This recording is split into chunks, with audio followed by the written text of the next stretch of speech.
Medieval Japan is occasionally portrayed as a place of honor, duty, and bravery of samurai clans who dominated the era. However, there was another side of the samurai that was brutal, snobby, and oppressive. They used extreme methods of torture, punishment, and oppression to keep the population of Japan under their iron fist. Welcome to Crazy History, where we bring you the craziest, weirdest facts from human history. Join us today as we look at the shocking punishments in ancient Japan. Being a peasant deserved a punishment. Medieval Japan theoretically wasn't that different from medieval Europe. The king was the highest seat of power in the country. A bunch of feudal lords underneath the king with varying degrees of power and wealth would assist to rule and maintain his kingdom. However, the feudal lords of Japan were not some noble snobs like European aristocrats. They were hardcore samurai overlords called shogunate. Shogunate were military commanders appointed by the emperor to exercise military power on his behalf, and because the emperor gave shogunate all the military, guess who had the power now? By the 14th century, Japanese emperors were no more than a puppet of the biggest, baddest shogun of the country, and this created a massive divide in the commoners and the samurai class of medieval Japan. With different social statuses came different rights for justice. Shoguns and samurais were basically considered above the law, as they were the ones who were frankly controlling the judicial system. In fact, that was their favorite method of testing a new sword. Peasants could end up getting the short end of the stick, or shall I say sword walking home after fishing, as the glee of the peasant may anger the samurai. Within minutes he would cut down the peasant in two halves just to get a feel of his new katana. There wasn't even a pretense of an equal justice system for all.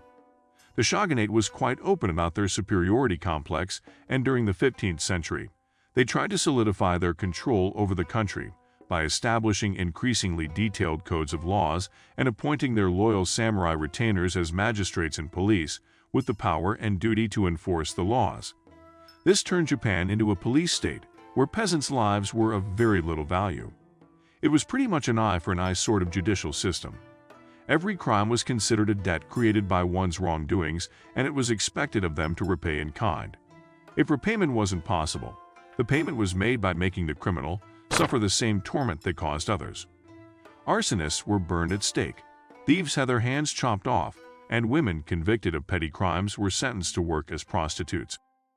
Still, unlike China, which usually treated women with less severe punishments for the same crime than their male counterparts, Japan had no such gender bias, and equal punishments were imposed for the same crime no matter what your gender was. The alternative to hanging. Death by hanging may not sound like an extreme sort of punishment for us today, as countries that still use capital punishment commonly use hanging by the neck until death as capital punishment, but for medieval Japan, this was the worst way to go. Now mind you, medieval Japan had other more intense and cruel means of capital punishment. The second most common way to kill criminals was execution by burning.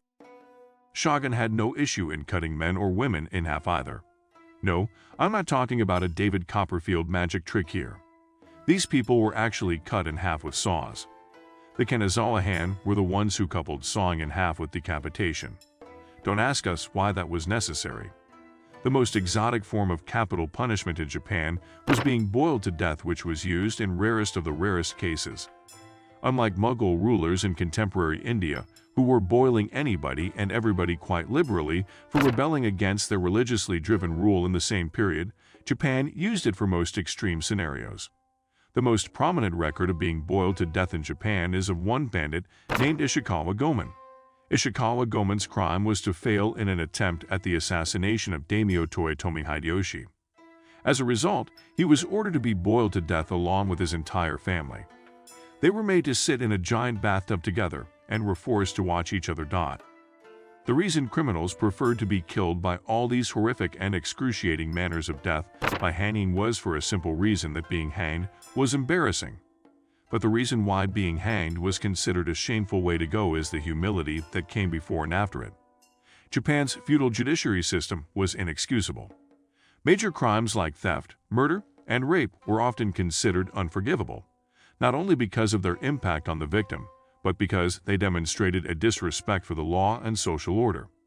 Such crimes created a debt that could be repaid only by the perpetrator forfeiting his or her life. It was a reality that transcended even the impermeable social hierarchy of medieval Japanese culture. The criminals from low classes would be paraded around town before execution like they were animals being prepped for sacrifice. Hanging executions were done in public as well, and criminals' full families would be called out for being related to a heinous criminal, pretty much outcasting them from a very judgmental society. These kinds of executions were defiling and degrading at the same time. Later, decapitated heads of executed criminals would be put on pikes for display as a reminder of what they did and making sure the family's wounds would never heal. Treason was irredeemable. Although the judicial accountability of samurais, daimyos, and shogunate was far less than the common rabble, they were still expected to maintain a decorum of their social class by not turning into murder fanatics. However, as we mentioned earlier, the repercussions of samurais' crimes against peasants were far lenient. It would go as far as being house arrested for killing a bunch of peasants or burning fields of crops out just because a peasant looked at them the wrong way. However, this freedom from persecution didn't extend in the case of crime against other samurais or the government. Samurai who committed serious crimes were often given the right, or likely were forced to commit seppuku, a form of ritual suicide in which the offending samurai disemboweled himself with a dagger. The ritual also involved a second, called the kaishikunin, who ended the samurai's life with a merciful strike to the neck as soon as the fatal stomach cut was completed.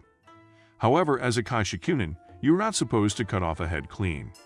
They were supposed to make a slashing cut deep enough to kill the victim, but leave the head still attached to the body by a single strip of skin. Treason was by far the biggest cause of seppuku. Shoguns and daimyo were extremely insecure about their power of authority, and anybody bad-mouthing them would be slapped with charges of treason. Both samurais and peasants alike were ordered penalties in case of either full-blown plotting to overthrow the authority. The punishment for wrong religious beliefs. As much as ancient Japan was welcoming of Buddhism, medieval Japan was outright resistant to the idea of Christianity. Medieval Japan was wary of foreigners and saw anything brought by them with a suspicious outlook.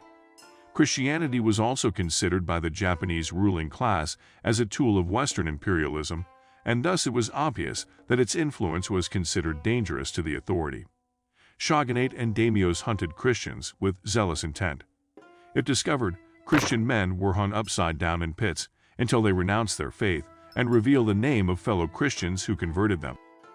Christian women had it way worse. They were stripped naked and forced to crawl through the streets. As if that wasn't enough, they would be thrown in snake pits afterward. With all that has been said, what do you think about ancient Japan now? Which of these punishments was the most shocking to you? Which other historical eras would you like us to talk about? Tell me your answers down in the comments section. Hope you enjoyed the video, and if you did, don't forget to like and subscribe. Also hit the bell as well so you don't miss any video, cause we have a lot more interesting things to come. See you soon.